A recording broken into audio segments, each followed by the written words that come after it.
Bertemu lagi dengan saya Riza Afiat di kuliah kita pengantar ekonomi makro, kuliah ke-6 produksi dan pertumbuhan. Sebelum kita mulai videonya, ada baiknya untuk diklik tombol subscribe-nya agar mendapatkan notifikasi dari kuliah-kuliah kita selanjutnya. Produksi dan pertumbuhan. Standar hidup suatu negara tergantung pada kemampuannya untuk memproduksi barang dan jasa. Pada suatu negara terdapat perubahan standar hidup yang besar dalam kurun waktu tertentu. Di Amerika Serikat selama 1 abad terakhir, pendapatan rata-rata yang diukur dengan PDB real per kapita telah tumbuh sekitar 2% per tahun. Sementara produktivitas mengacu pada jumlah barang dan jasa yang dihasilkan untuk setiap jam dari waktu pekerja. Sebuah standar hidup bangsa ditentukan oleh produktivitas pekerjanya.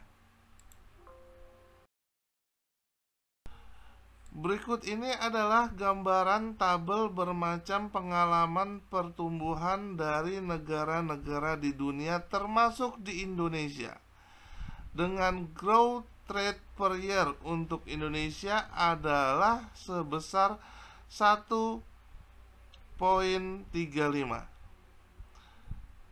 Sumber diambil dari copyright 2004 Southwestern. Pertumbuhan ekonomi di berbagai negara. Standar hidup yang diukur dengan PDB real per kapita bervariasi antara bangsa-bangsa.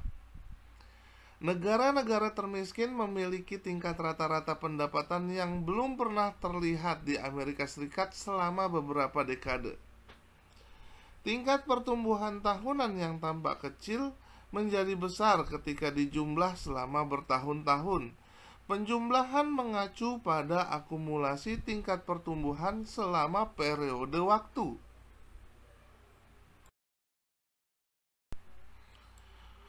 Produktivitas, peranan dan faktor-faktor penentunya. Produktivitas memainkan peran kunci dalam menentukan standar hidup untuk semua negara di dunia. Mengapa produktivitas sangat penting? Produktivitas mengacu pada jumlah barang dan jasa yang dapat dihasilkan seorang pekerja dari setiap jam kerja. Untuk memenuhi perbedaan besar dalam standar hidup di seluruh negara, kita harus fokus pada produksi barang dan jasa.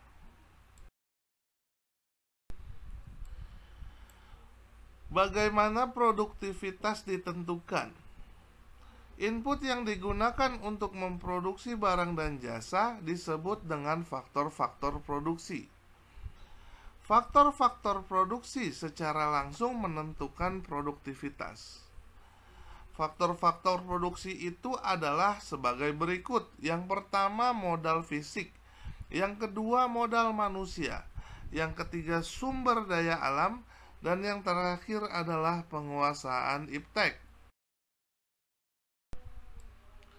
Modal fisik. Modal fisik merupakan faktor yang dihasilkan dari produksi. Input pada sebuah proses produksi yang merupakan output dari proses produksi sebelumnya. Modal fisik adalah kelengkapan peralatan dan struktur yang digunakan untuk memproduksi barang dan jasa. Alat yang digunakan untuk membangun atau memperbaiki mobil. Alat yang digunakan untuk membangun furnitur, gedung, perkantoran, sekolah, dan lain sebagainya. Dalam modal fisik ini adalah modal yang terlihat secara tangible atau tangibility. Modal manusia.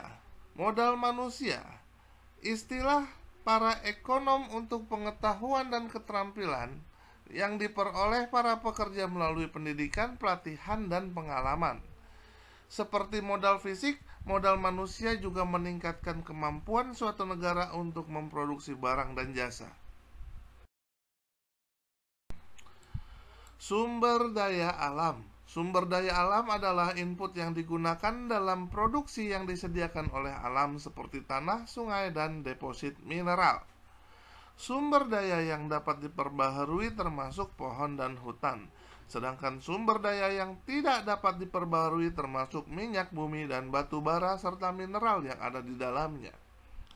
Sumber daya alam dapat juga menjadi penting, namun tidak wajib bagi perekonomian untuk menjadi sangat produktif dalam memproduksi barang dan jasa. Penguasaan iptek. Penguasaan iptek adalah pemahaman masyarakat tentang cara terbaik untuk menghasilkan barang dan jasa saat ini. Modal manusia merujuk pada sumber daya yang diharapkan mentransformasi pemahaman ini pada angkatan kerja. Karena pada saat ini, iptek sangat berkembang begitu pesat, sehingga menjadi salah satu sumber untuk produktivitas di negara-negara di dunia. Fungsi produksi. Para ekonom sering menggunakan fungsi produksi untuk menggambarkan hubungan antara kuantitas input yang digunakan dalam produksi dan jumlah output dari produksi. Fungsi produksi adalah sebagai berikut. Y sama dengan A dikali fungsi L, K, H, dan N,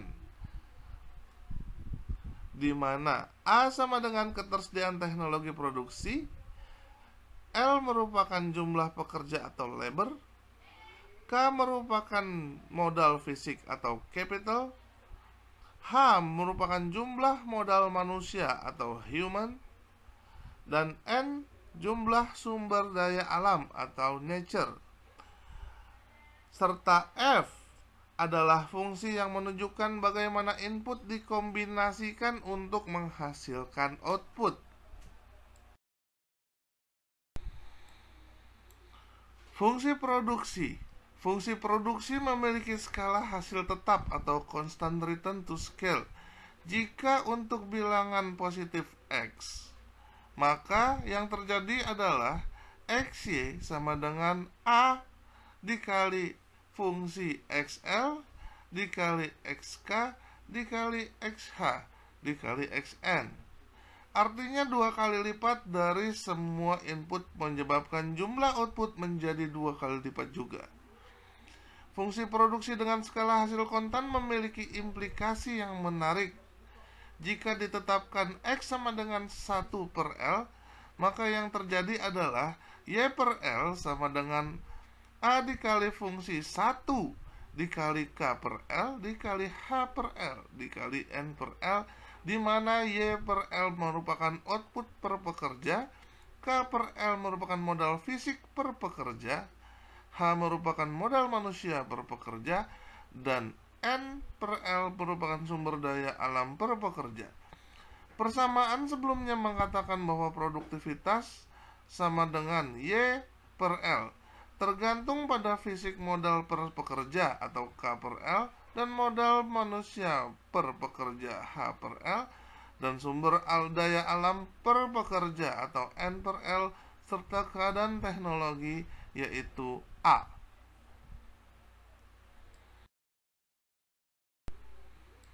Pertumbuhan ekonomi dan kebijakan publik.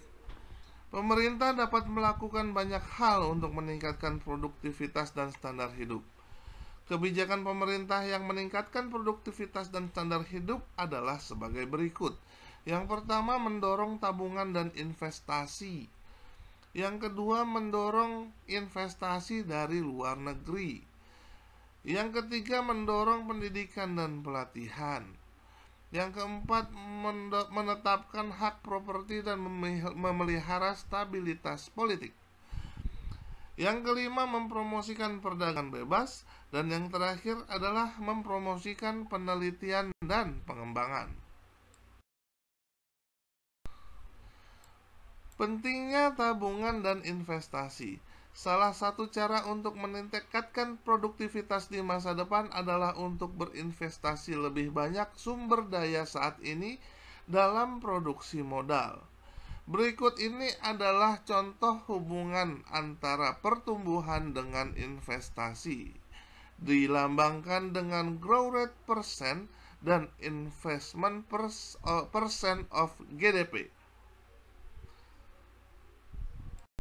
Diminishing return and the catch-up effect.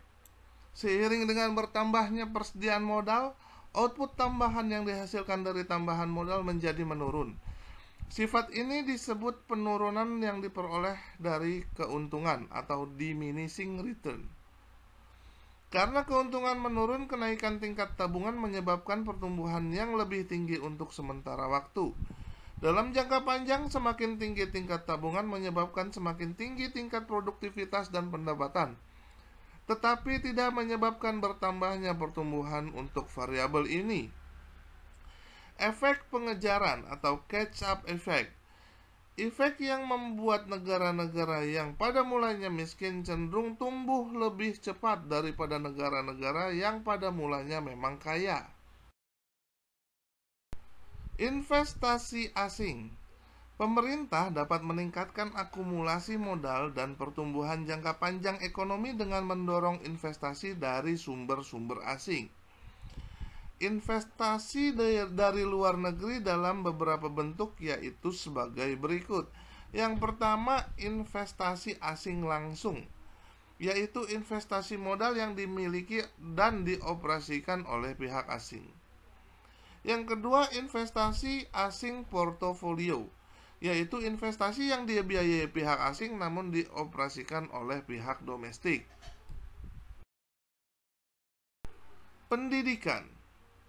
Untuk pertumbuhan jangka panjang suatu negara, pendidikan setidaknya sama pentingnya dengan investasi dalam modal fisik. Di Amerika Serikat, setiap tahun sekolah meningkatkan upah seorang rata-rata sekitar 10%. Dengan demikian, salah satu cara pemerintah untuk meningkatkan standar hidup adalah menyediakan sekolah dan mendorong penduduk untuk memanfaatkan sekolah.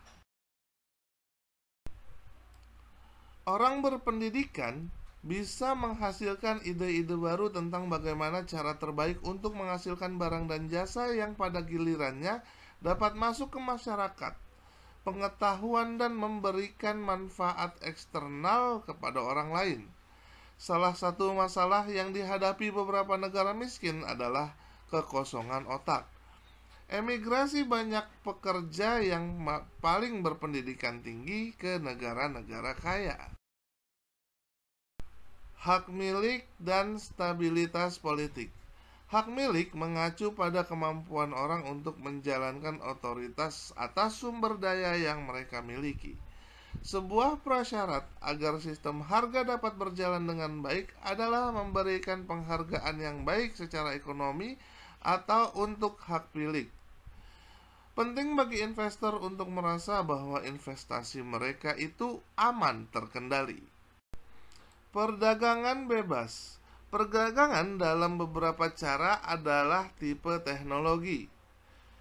Sebuah negara yang menghilangkan batasan perdagangan akan mengalami pertumbuhan ekonomi yang sama jenisnya dengan yang terjadi ketika teknologinya telah berkembang. Beberapa negara terlibat dalam kebijakan orientasi ke dalam, yaitu menghindari interaksi dengan negara lain, dan kebijakan orientasi keluar, yaitu mendorong interaksi dengan negara lain. Penelitian dan pengembangan. Kemajuan iptek telah menyebabkan standar hidup yang lebih tinggi. Kebanyakan kemajuan teknologi muncul karena penelitian pribadi oleh perusahaan dan pribadi. Pemerintah dapat mendorong dan mengembangkan teknologi baru melalui hibah penelitian, keringanan pajak, dan sistem paten. Selanjutnya adalah pertumbuhan populasi. Ekonom dan ilmuwan sosial lainnya telah lama memperdebatkan bagaimana pertumbuhan penduduk mempengaruhi masyarakat. Pertumbuhan penduduk berinteraksi dengan faktor-faktor produksi lain, yaitu peregangan sumber daya alam, pencairan modal, serta mempromosikan kemajuan teknologi. Kesimpulannya, kemakmuran ekonomi yang diukur dengan PDB real per orang bervariasi secara substansial di seluruh dunia. Pendapatan rata-rata negara terkaya di dunia lebih dari 10 kali lipat negara-negara termiskin di dunia. Standar hidup dalam suatu perekonomian tergantung pada kemampuan perekonomian untuk memproduksi barang dan jasa. Produktivitas tergantung pada jumlah modal fisik, modal manusia, sumber daya alam, dan iptek yang tersedia untuk bekerja.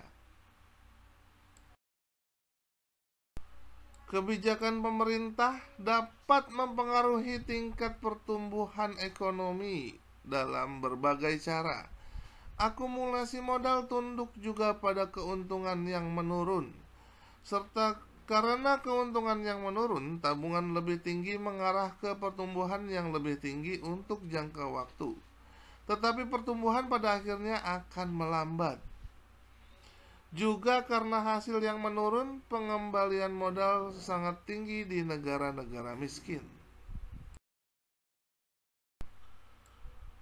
Quotes for today.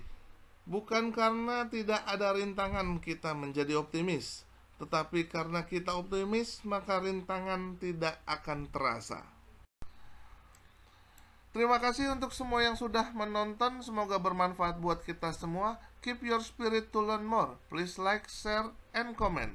Dan jangan lupa untuk diklik tombol subscribe-nya agar mendapatkan notifikasi dari video-video kuliah kita selanjutnya. Terima kasih.